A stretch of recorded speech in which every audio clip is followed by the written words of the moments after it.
Sylvie of the multiple award-winning The Queen Sylvie Show. You want to expand and get noticed? Then come outside your box and into our world. Internet advertising has a real impact on global awareness and even sales, so let's make an impact together. Offering for a limited time advertising and sponsorship packages that excel your purpose. So contact Queen Sylvie or Smooth Tim for the exciting opportunities that awaits. Yeah. Are you tired of driving around a dirty car? Say hello to the ultimate solution for your car. Quick Auto Detail, home, work, or wherever. Their mobile car spa will clean and shine your car anytime and anywhere. Their products are gentle on your car's paint, and they use only the highest quality materials. Book your appointment now.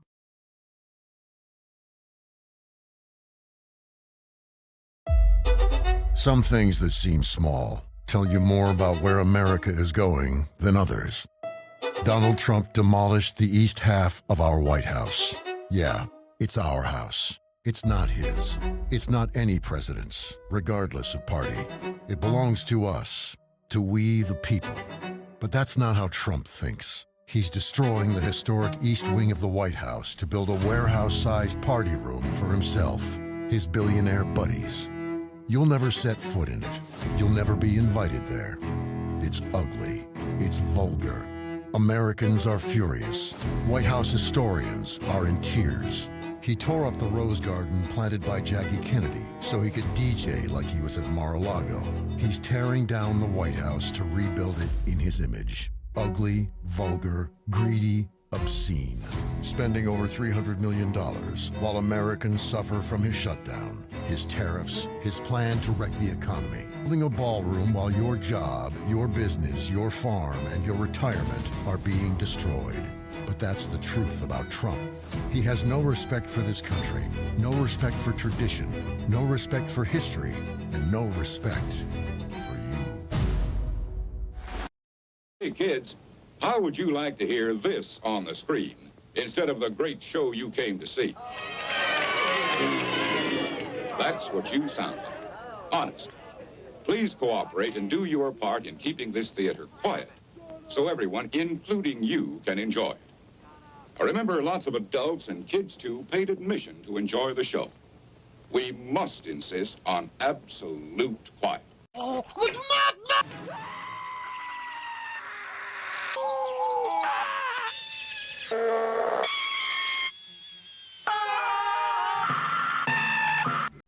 8 Democrats have voted with Republicans to reopen the government. Had the Democrats been spineless or Machiavellian? We asked 2 experts on the subject. First, a spine. It was spineless. The Republicans were getting blamed for a shutdown that was hurting millions of people. The Democrats gave up that leverage, and for what? A Republican promise to hold a vote? Thank you for that. And now for the Machiavellian perspective, we go to Florentine philosopher Nicholas Machiavelli. Look, let's be honest, okay? The Republicans were never going to compromise on these healthcare subsidies as a part of a shutdown deal, okay?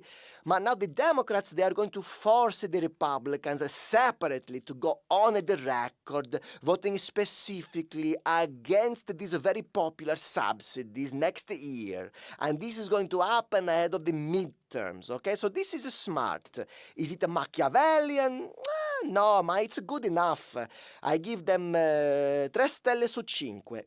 Well, there you have it. Spineless or Machiavellian? You decide. Ladies and gentlemen, may I have your attention, please? It's time for the final countdown. The show starts in 10, 9, 8, 7, 6, 5, 4, 3, 2, 1. Let's rock. Indeed, let's rock. It has been a rocky weekend that we got through. Thank goodness we got through all that. How is everybody doing on this wonderful Wednesday? I appreciate you coming and spending a little bit of time with me on this hump day on Tim's Tidbits. So glad you could make it. So glad that you did tune in. Hey, anyhow, yeah, it has been interesting in the good old USA and around the world. Still things going on in Gaza. Apparently, each side is accusing each other of, violating the ceasefire negotiations, a treaty, and so there's still some things going on there, and we'll see how that pans out eventually. Still lobbing bombs back and forth between Ukraine and Russia. We're still blowing up boats. I don't think we blew up any boats lately coming out of Venezuela. I think they may be scared to death to do that. We'll get into all that here shortly. But anyhow, let's talk about what's happening in the good old US of A. And, what may be happening in Washington. Well, anyhow, you know that a lot of people have been calling for the release of the Epstein files, and it seems that the Republicans have got their hands full with the latest scandal that's going to be kicked up from the release of some of Epstein's email communications between himself and Ghislaine Maxwell, I think. That's correct. And anyhow, kind of citing that Trump may have a little bit more insight on what was going on with Epstein than he wants to somehow disassociate himself with. But let's get into it right at the top of the show and see what is the latest scandal coming out of D.C. With the latest release of some Epstein files. Check it out. This morning, the bombshell release of what House Democrats say are emails to and from deceased convicted sex offender Jeffrey Epstein, several referring to President Donald Trump by name. In an April 2011 email released by Democrats on the House Oversight Committee, lawmakers say Epstein wrote to his now convicted accomplice, Ghislaine Maxwell, 3 years after pleading guilty to sex crimes involving a minor, telling her, "I want you to realize that dog that hasn't barked is Trump. Unnamed victims spent hours at my house with him. He has never once been mentioned." According to the released emails, Maxwell responds, "I have been thinking about that." But this summer, in a recorded interview with the Department of Justice, Maxwell told Deputy Attorney General Todd Blanche, the president's former lawyer, she never witnessed Trump act inappropriately. "I never witnessed the president in any inappropriate setting in any way. The president was never inappropriate with anybody. In the times that I was with him, he was a gentleman in all respects." Shortly after that interview, Maxwell was moved to a minimum security prison camp, prompting criticism she received special treatment. Committee Democrats also releasing this January 2019 email, where Epstein corresponds with author Michael Wolff less than 6 months before the financier would be charged again, this time with sex trafficking of minors. Discussing President Trump's repeated claim he kicked Epstein out of his Palm Beach club, Epstein writing, "Trump said he asked me to resign, never a member ever. Of course, he knew about the girls as he asked Ghislaine to stop." President Trump has denied any knowledge of Epstein's alleged crimes. It's a hoax. It's started by Democrats. After Epstein's arrest in 2019, Trump said he hadn't spoken with him in 15 years. And earlier this year, Trump claimed the reason he banned his one-time friend from Mar-a-Lago in the mid-2000s was because Epstein stole Trump's club staff, including young women. He took people, and because he took people, I said, "Don't do it anymore. They work for me." And he took, beyond that, he took some others. And once he did that, that was the end of him. I didn't like when they steal people. I don't like it. And no response yet from the White House on the release of these emails. Meantime, right up here on Capitol Hill, in just hours, Speaker Mike Johnson will swear in Representative-elect Adelita Grijalva. The Speaker has prevented her from 7 weeks now from taking her seat. She says one of her first orders of business will be signing that petition, providing the last signature it needs to force a vote on the House floor for the release of thousands of other pages of the Department of Justice's Epstein records. Once she does that, the clock starts ticking down to that vote, expected in the coming weeks, George. Interesting. So, yeah, we'll see how that all pans out today. Seeing if and that's going to lead into the next story, actually. See that girl's been waiting forever and ever for Mike Johnson to swear her in to the House, and so see how her vote starts affecting some things, her Democratic vote. And interestingly enough, we'll see that the Senate, especially coming up, it does matter. They'll swear her in, and then they will get the bill that got forwarded out of the House, which is to reopen the government. And I would imagine it's probably going to pass. As of time that we were taping this particular show, negative. No response from the House yet. Are they going to pass the bill? And I would imagine they do have a lot of business. Could even go into tomorrow before they actually vote on are they going to accept that bill and send it over to the president for his signature. So continuing resolution to keep the government going and to keep food stamps in people's hands. But in any regards, let's take a quick look at what's happening as far as forwarding this bill into the House of Representatives.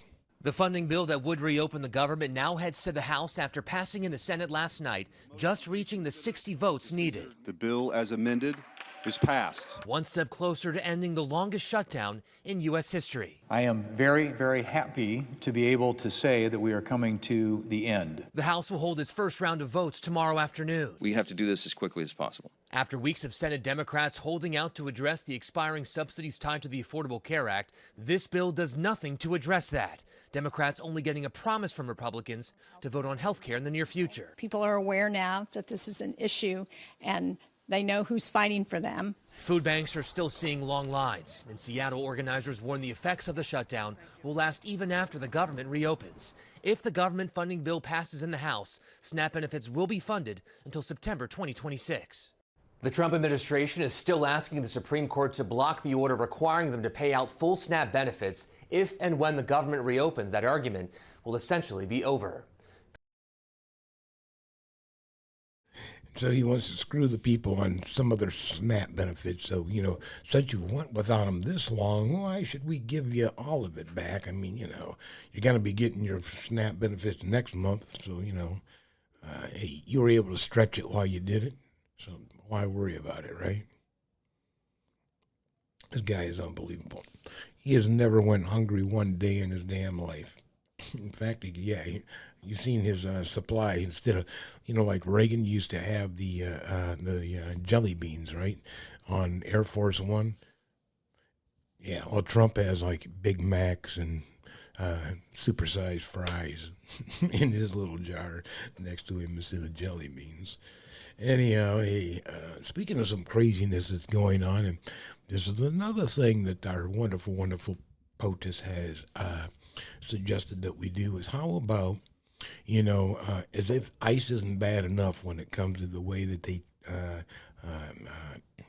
apprehend so-called illegal immigrants and anybody that may get in their way that is going to get charged for obstruction or whatever the case may be. How about, that's a great idea. Why don't we maybe have a bounty incentive when it comes to helping us deport, illegal immigrants? And that could be, incorporated into, your ICE benefits or maybe even your local militia groups. I mean, I don't know. Check this on out. New report by Raw Story. The Trump administration is considering a move that could basically change how immigration is enforced in this country forever. The Trump administration is considering hiring private bounty hunters to help ICE locate immigrants across the United States. It's important to know that for decades, immigration enforcement has been handled by trained federal officers.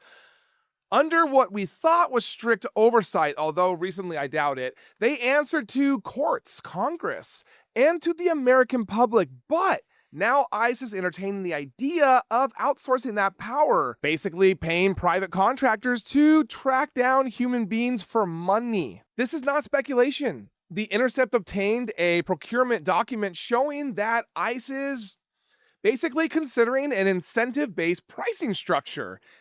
In simple terms, bonuses for speed and accuracy. The plan calls for private companies to receive bundles of tens of thousands of names at a time. And get this, potentially scaling up to 1 million targets nationwide. The data they'd be given includes like government case files, photos, location, details, even social media activity. And to find people, they'd actually be using a practice called, it was skip tracing. Basically, surveillance software that scrapes phone records, credit data, and online behavior to track a person's every single move. Let's stop there for a second. I mean, that basically means that private companies, not law enforcement, would have access to personal data about where people live and work. And many of those people aren't criminals. I mean, guys, come on. These are asylum seekers, students, and workers waiting on legal paperwork. I mean, right? You know? Yeah, so, hey, you know, that's going to lead into another story that I'm going to be talking about here a little bit on down the line. But, yeah, I mean, doesn't that seem like an invasion of privacy in so many, many, many different ways? And they're going to be paying bounty hunters. You know what? It's going to be like the wild, wild west. You know, you're going to have people, you know, dragging him. Whether they want it dead or alive, I mean, I don't get how that's going to all pan out. But that's just insane. I can't believe it. You know, Trump would even tout that idea out there. And, you know, and you talk about insightful of violence. There you go, and coming right out of the POTUS's mouth. Thank you, sir, for that. Anyhow, you know, hey, speaking of what comes out of, you know, the people's mouth, it's interesting that, you know, for the first part of the administration, we had Elon involved, you know, as part of the DOGE, you know, part of the Department of Government Efficiency, helping, you know, make the government run smoother. But anyhow, another part of, you know, the promise coming in, besides making government run smoother and draining the swamp, was, you know, to, you know, create some equity between the citizens of the United States. And, well, it looks like maybe that equity rather, just really got wider, so to speak. Could you believe that one person in particular, Elon Musk, just made a deal with Tesla for $1 trillion. That would be his worth now. So Elon Musk would be the first trillionaire. Try to put that into perspective. Thanks to, I don't know, thanks to what? Somehow he manipulated it, and kind of funny, especially after, you know, he's, you know, made those changes in the government, and, you know, now he bowed out. And wow. But check this on out, people. Your first trillionaire. For the voters who are speaking out on high prices in this economy. And that's just what they're going through. Then there's the wealth gap. Tech boom, Wall Street bull market raging on. And this gap is not just about political messaging. In fact, if there were no elections on Tuesday and none of this had taken flight in sort of the public debate, income inequality would still be surging, driven both by the stock market gains and choices in U.S. law and regulation, which currently reward the wealthy far more than most democracies do. And that's something that lawmakers can decide on. In the U.S. right now, the richest people are richer than ever, literally. That's not rhetoric. That's what's happened in the year 2025 because the richest own far more stock than everybody else. And those richest people are smashing records this year, as you can see, for the top 1%. Now, back in the Reagan era, we talked about millionaires. That was the big rich milestone. Tonight, I can tell you that in a sign of capitalism in some kind of overdrive, the controversial new Tesla payment plan puts Elon Musk on a path to become the world's first trillionaire, with a T. The company just voted for a plan for a potential payout that, if he meets certain marks, would be the largest ever granted to any single person. Keep in mind that Tesla, which has been lauded as a good company in certain ways, well, they pay the regular workers about $50,000 a year. This kind of wealth makes Musk more rich and powerful than entire countries. If he hits the mark, $1 trillion is larger than the whole economy, GDP of Poland or of Argentina or of Sweden. I mean, it's wild. There's very few ways we can really try to use words to encapsulate what it means for Tesla to tell Elon Musk he can become a trillionaire. Here's how he reacted to the vote from his company stockholders. Thanks, guys. First of all, I'd like to just give a heartfelt thanks to everyone who supported the shareholder votes. I super appreciate it. He super appreciates it. He certainly does. I certainly super appreciate you making me the world's first trillionaire. I can't, like he said, that's more than the gross product of some countries, more than Poland. Some countries don't have that kind of money, and this guy's got, that kind of net worth coming out if he produces properly for Tesla. But wow, unbelievable. Would you like to have a little piece of that? Give me your thoughts on that one. Anyhow, let's get to the next one. Just to make things a little bit easier for us, our POTUS has decided that it would be a good idea, and he floated this one on his social media platform, Truth Social. How about, he thinks, would be a good idea if maybe through the tariffs that he imposed on the countries, now we're paying the price for, how about to make things a little bit easier on you and I, that he floats us a $2,000 rebate check. How about that? Man, that would make things so much easier and make us forgive him for putting us in debt for another $10,000. So we really appreciate the $2,000 kickback from the $10,000 that you cost us. Thanks, Donnie. Some of those billions of dollars of tariff money might go into taxpayer pockets if President Trump has his way. In a Truth Social post, he said a dividend of at least $2,000 a person, not including high-income people, will be paid to everyone. Sounds great, but some potential problems. One, the president's own Treasury Secretary, Scott Bessent, said rebates could come in a variety of forms, not necessarily checks to taxpayers. Two, Congress would have to approve it, as they did with the COVID-era stimulus checks. Finally, the Tax Foundation says even if checks go only to people earning under $100,000 a year, this would still cost the government $300 billion. So don't plan your holiday shopping budget around a rebate check, but know that one could be coming at some time, and that way you don't waste your money. Interesting. So that $2,000 rebate check for the $10,000 that it cost you because of the excessive tariffs may or may not be coming. Don't hold your breath. And it may not be coming in the form of any type of a rebate or a check. That was interesting. So we'll see how you get it, if you get it, when you get it. I love Donnie is one fantastic double talker. But in any regards, it's not surprising that we are so confused. In fact, I wanted to share this with you real quick. There was a study done. Let me see if I actually noted where the study was done. No. But it just basically shows that there is a serious academic decline in Americans, and especially when it comes to, geography. And check us out, folks, and we'll be right back. An alarming new educational survey has found that over 70% of Americans lack the basic geographic literacy to find where they are being deported to on a map. Researchers found that of the thousands of participants surveyed, the vast majority could not locate the country, region, or continent where their future deportation plane would land. Millennials in particular stumbled, with many believing that their destinations were in Cuba or Mexico, when actually they were thousands of miles away in South America and even Africa. Educators are now calling for strong reform and attempting to incentivize Americans to learn basic geography as part of a program called Deport Ignorance. Eritrea.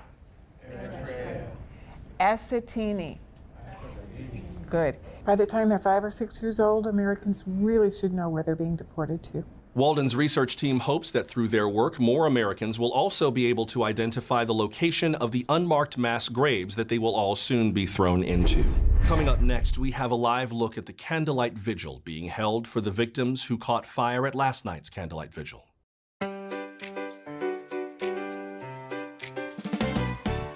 This Thanksgiving, make it a Walmart Thanksgiving. With the help of President Trump, we have created the perfect dinner bundle for you and your whole family. Walmart's commitment to helping President Trump's tariffs lets us offer you a bundle with great savings. We see you, tariff shelf, with delicious products from our new Get Spoiled line. That's right. Spoil yourself this Thanksgiving with a past its expiration date can of cranberry sauce, aged like a fine wine. Turn your best buy into a best buy. Watching your waistline? Enjoy Walmart's new svelte turkey. A skinny bird will help you eat less this holiday and won't monopolize your oven space. Who needs a GLP-1? Plus, we took the liberty of getting rid of some of the wasteful purchases you usually make on Thanksgiving. Things like dessert or fresh produce. Yuck! Our bundle has just 7 essential items. One of them is Lara Trump's new single. Walmart is also proud to offer our exclusive store brands. That's right, Walmart Gravy, sourced from fresh rain-collected streams behind our superstores, right near the dumpsters. The critters that walk through our streams create a unique and delicious flavor profile. And Walmart's bundle helps you eliminate unsavory family members from your table this year just by virtue of serving size. That progressive aunt? Gone. Her woke daughter? Bye-bye. So make it a Walmart Thanksgiving, an affordable bundle that can feed 10, 9, maybe even 3 of your family. Indeed, make it a Walmart Thanksgiving. Thank you for that. Hey, anyhow, yeah. We talked last week about wow, I think, what is there, 7, 8 boats now, almost 50 people now that are maybe even over that have been killed in the strikes with suspected narco-terrorist transport boats, going into the Caribbean waters, not necessarily knowing where they're heading, but anyhow, they are suspected, so they got blew up. And we talked a little bit about how the Navy, U.S. military, is we're starting to deploy some of their vessels down into the Caribbean area. And in fact, guess what?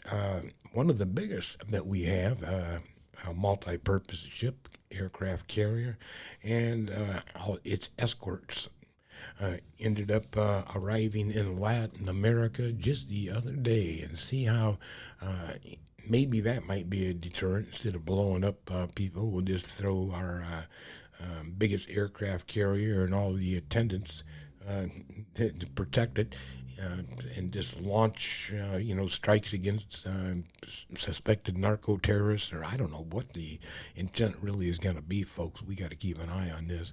But in any regard, take a look at this clip. Look at the ship that we just have floating down, off Venezuela now. See how that does as far as an intimidation value, and maybe even starting something even worse.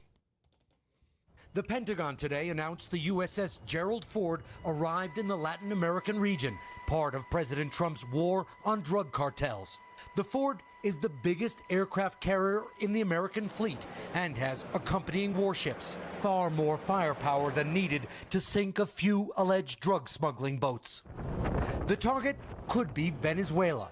President Trump calls its authoritarian president, Nicolas Maduro, a narco-terrorist. Neighboring Colombia is also on edge. Colombia is a drug den. It's a drug den, and it has been for a long time. I met the chief of Colombia's elite counter-narcotics division. He was emphatic. His troops fight drug smugglers. What do you think when people in the United States, critics, say that Colombia, your forces, aren't doing anything? Every day, we continue to carry out intelligence, land, and air operations to combat this scourge of drug trafficking, he said.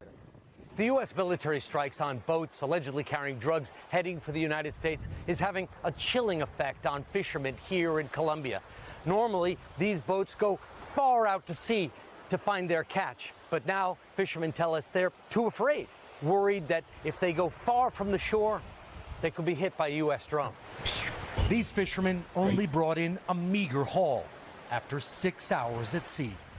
Richard Engel, NBC News, Santa Marta, Colombia. They got the fishermen paranoid as a motherfucker. I don't blame them, man. You know, you go too far offshore and all of a sudden they suspect, you know, you're some type of a narco-terrorist drug runner. And they got the USS Gerald Ford there with all her, firepower plus the other ships. You're toast. Yeah. So, yeah, interesting. And, yeah, what is the true intent? Donald, tell us. Tell us true. That's not going to happen. We're going to get into that in a little bit later about his lies on 60 Minutes on Sunday. But in any regard, let's move on down. And, we had talked just a little bit earlier about, ICE and how they're looking for, assistance and, the bounty, getting a bounty to wrap up and, round up terrorists, and not terrorists, I'm sorry, illegal immigrants. But in any regard, the different information networks that they would have available to them, and the violation of your, rights as a citizen, not to, be surveyed without, or investigated, without probable cause. That's basically harassment. But in any regards, you know what these flock cameras are, or license plate readers that they have coming into a lot of these cities, and a lot of them were sold under the guise that it's going to help us track down elusive felons, runaways, any other type of crimes that, against people where we need to track down. Could be anything from, trafficking human beings to, bank robberies to, murder suspects. But in any regard, that's what these flock cameras are supposed to be for. But they have been abused. And there's been some issues in some cities where the actual law enforcement officials were, utilizing the information in those cameras, the data, the recorded data for their own personal gain. But also, there's a city now in Washington that is going to shut down all of their flock cameras because of a judge's ruling. And the judge's ruling was that all that information, since you're being recorded 99% of the time as you're on the street, is actually public information. So if I make a public information request for, the flock camera that's at the corner of, Main and East Street, they should be able to provide that to me without question because it is paid for by the public. It's a recording of all the people all the time, so it's basically public information. And now the city says no, we're not gonna adhere to that, and we'll just shut these things down. And maybe it's something that every city should do. Then there is no abuse by any authority or non-authority, and there would be no stalking probabilities that could happen from a public information request. Check it on out. Here in Cedar Woolley, where cowboys, loggers, and railroad barons built this historic town, new technology has been helping catch criminals. A half dozen or so Flock brand cameras are mounted along the busiest streets. These cameras can keep an eye out for stolen cars or vehicles that suspects use to commit their crimes. But earlier this year, Cedar Woolley shut all its cameras down and asked a judge to settle a case involving a public records request. You're a tattoo artist. Yes. Who files public records requests. Yeah, on my free time, yeah. Jose Rodriguez, who works in Walla Walla, is an ordinary citizen. He filed requests asking for images from Flock cameras with dozens of police agencies. Many complied, and his records, some of which are shown here, reveal that Flock cameras are shooting images all the time of passing cars and passengers. You were worried about abuse of this system. I felt like that's, I don't know, violating all of my privacy, everyone's privacy, regardless if you are obeying the law or not. It's not like a traffic light camera that takes pictures of only people that are breaking the law by speeding or whatever. It's taking pictures of every single vehicle that passes by. He calls it surveillance by Big Brother. Sidra Woolley denied his records request and all rise, please. Took Rodriguez to civil court. This is a fairly specific issue regarding a very valuable and effective law enforcement tool. Today, the attorney for Sidra Woolley and Stanwood, which also denied the records request, said making flock images public would violate the privacy of individuals, and it would make them available to requesters with bad intent, like stalkers. This is about ensuring that this technology is utilized in an appropriate manner. This court case follows a University of Washington report last month that found federal agents accessed Washington flock cameras, possibly in violation of a state law prohibiting their use for immigration purposes. I think a lot of cities are discovering right now that we don't know who all has access to this. So we're here on the city's motion for summary judgment. The judge ruled flock is so broad and indiscriminate, most of it not involving suspected criminals, that it must be released to requesters like Jose Rodriguez. These images and data from the flock do qualify as public records subject to the Public Records Act. After the judge's ruling here at the courthouse today, the attorney representing the cities said the judge's decision is under evaluation and it'll decide what steps to take next in this case. Meanwhile, the flock cameras in both Stanwood and Sidra Woolley remain turned off. Goodbye. Yeah, well, you know, is it public records? Is it not? Should it be available for people just to peruse? Maybe not.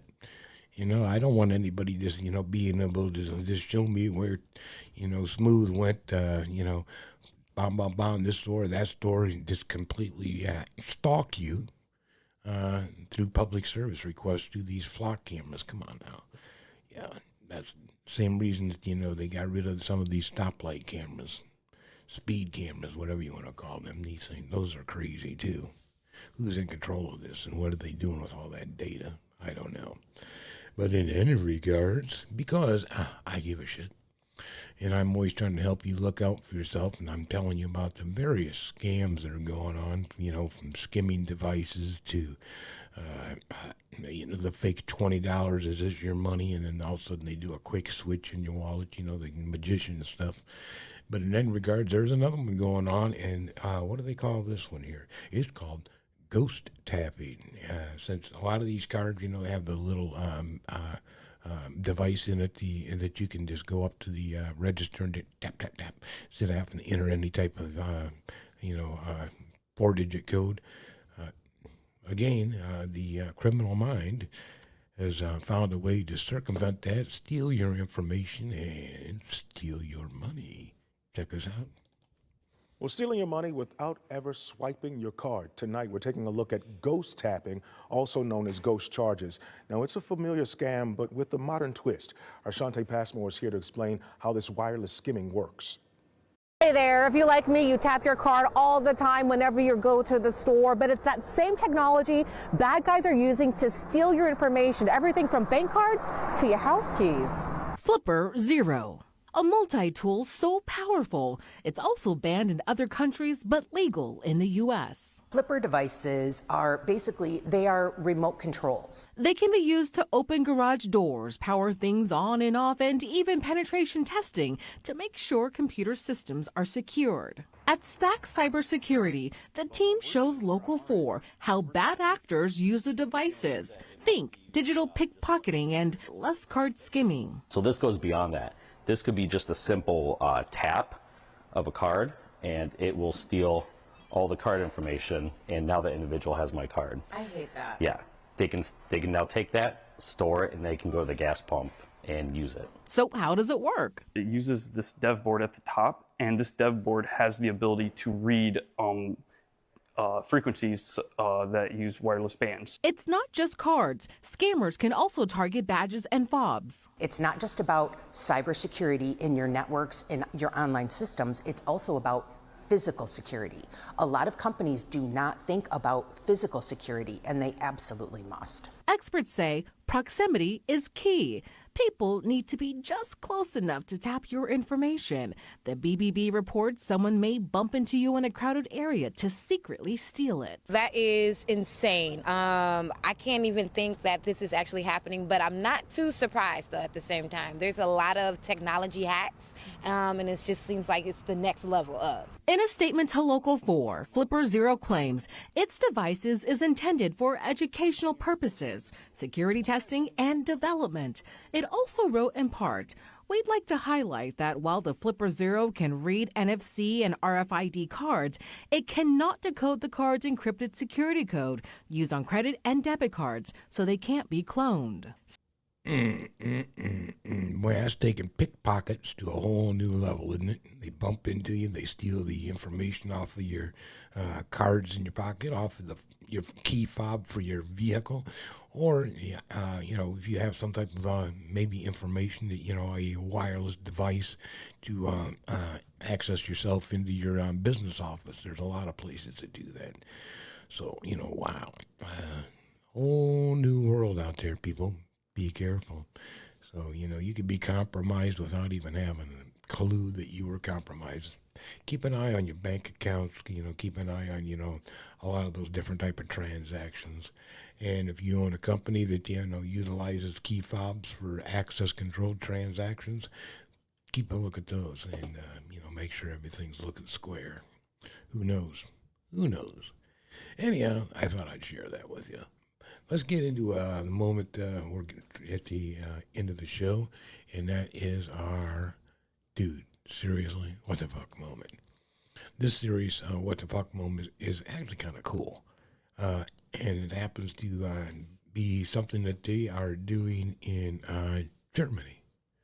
So check out what the German scientists, I don't know if necessarily scientists, but inventors and people that thought, this is a hell of an idea. Let's get these installed into some various homes and possibly apartment complexes and see how it all works out.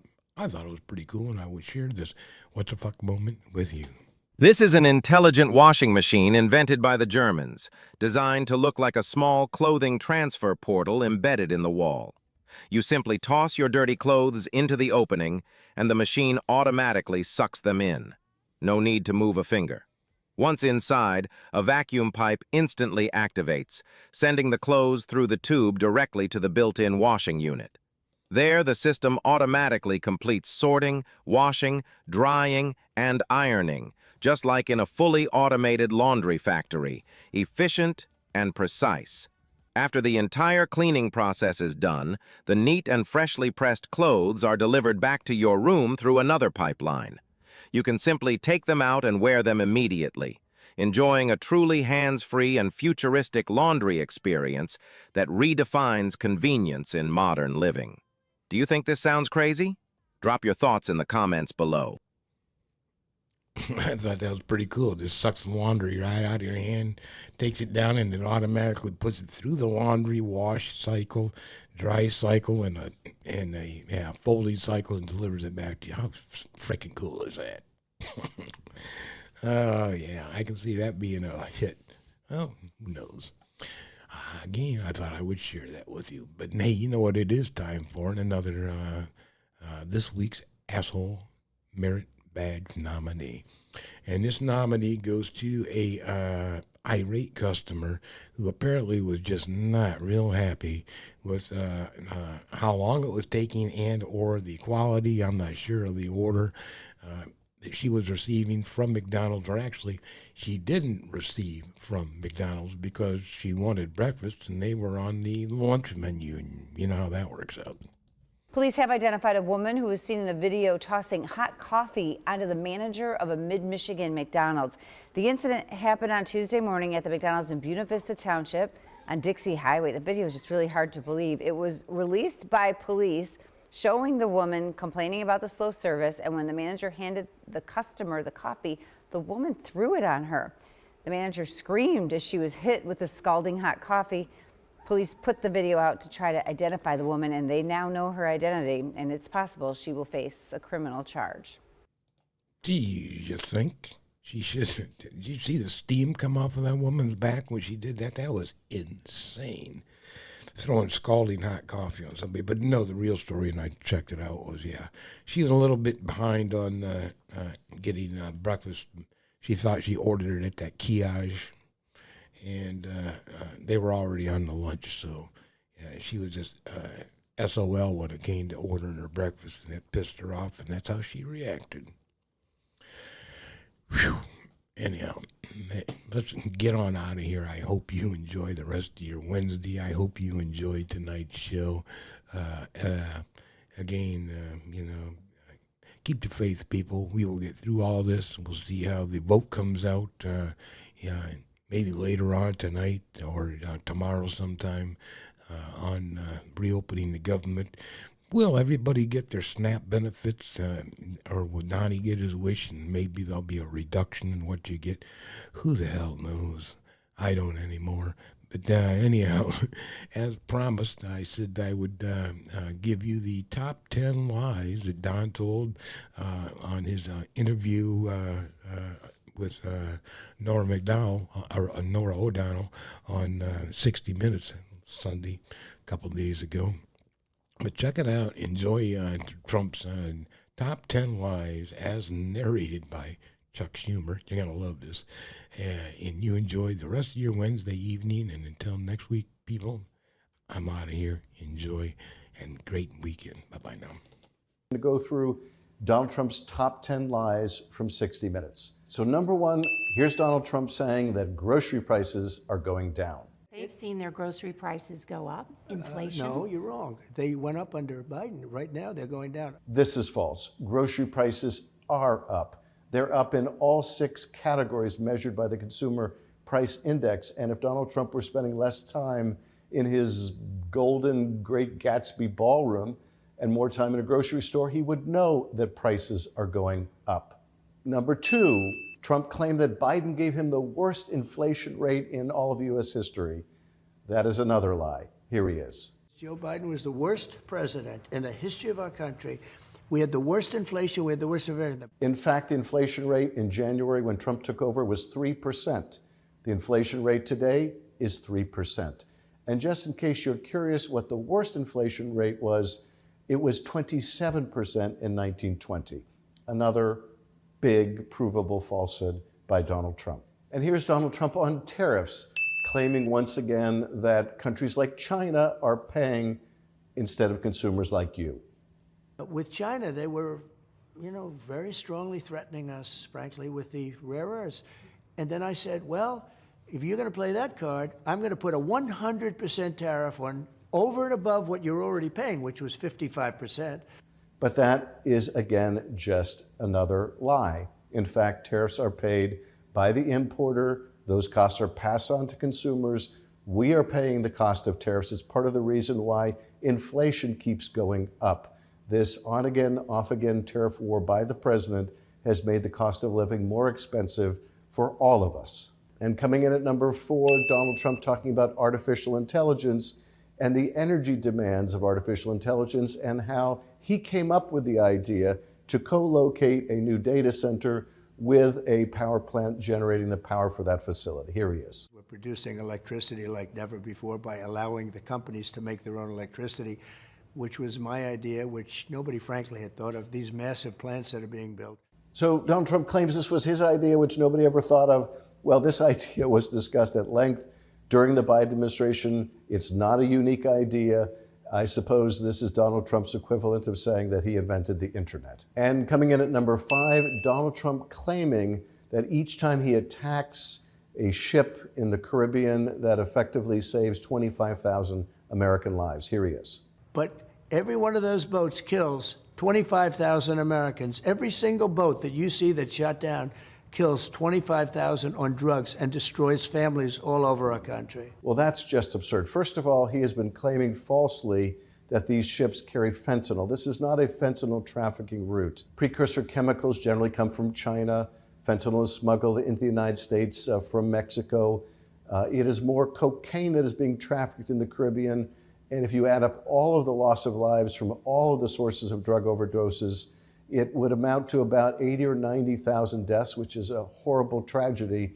But for Donald Trump to claim that every boat he attacks saves essentially 25,000 lives is just made up nonsense. Number 6, Trump repeated the claim that he's made in many other places as well, that he ended 8 wars. But I brought, just a little list of look at this, wars. How many did I solve? Cambodia, this is Cambodia, Thailand, Kosovo, Serbia, Congo, the Congo and Rwanda, Pakistan and India. That was going to be a beauty. They shot down 7 planes. Israel and Iran. You've heard about that one?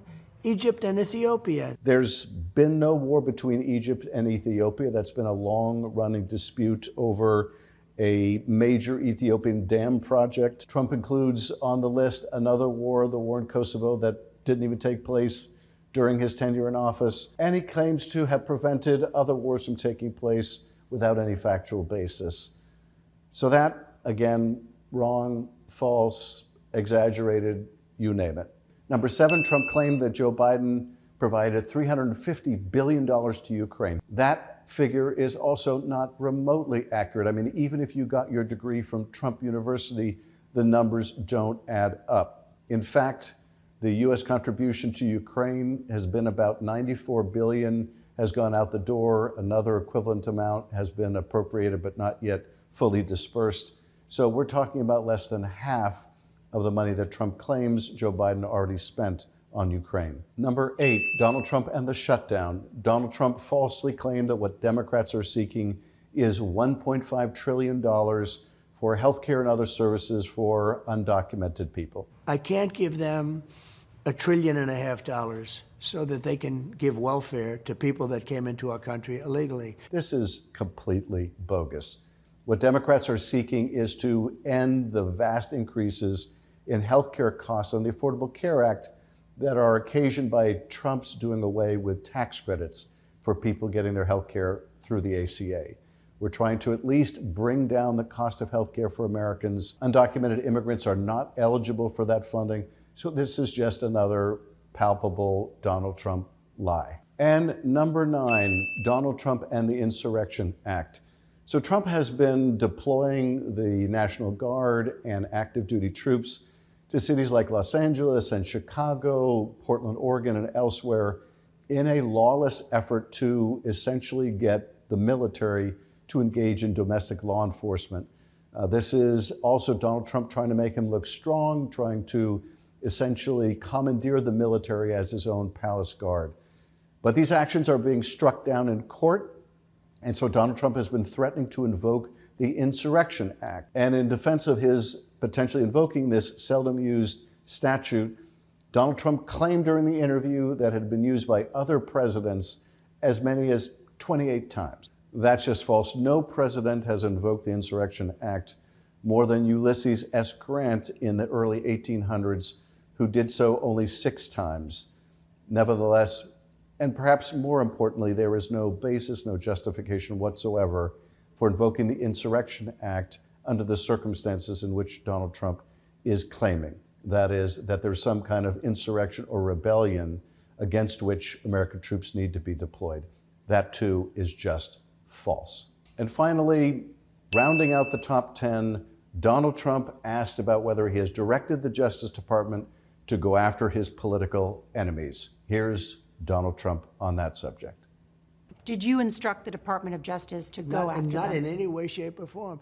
Not in any way, shape, or form, he says. Well, take a look at this form. That was Donald Trump instructing Pam Bondi in a tweet that was supposed to be a private direct message, but was sent improperly, so the public got to see it, instructing him to go after 3 of his enemies, myself very much included. So those are just 10 of the patent falsehoods told by Donald Trump in a 60 Minutes interview. It begins with one frog who refuses to bend the knee, who dares to say, no kings, no crowns. Not here. Not ever. Because when the powerful forget the people, someone must remember what's right. And when one frog stands, others rise to join them. They come from the ponds and the alleyways, from the rivers and the rooftops, from the quiet corners where hope still breathes. One by one, they step forward. Each frog, a voice. Each voice, a promise. No kings, no rulers, no tyrants, just frogs. Awake, unafraid, and united. One frog can make a ripple, but together we can make waves. Frogs, together, strong. I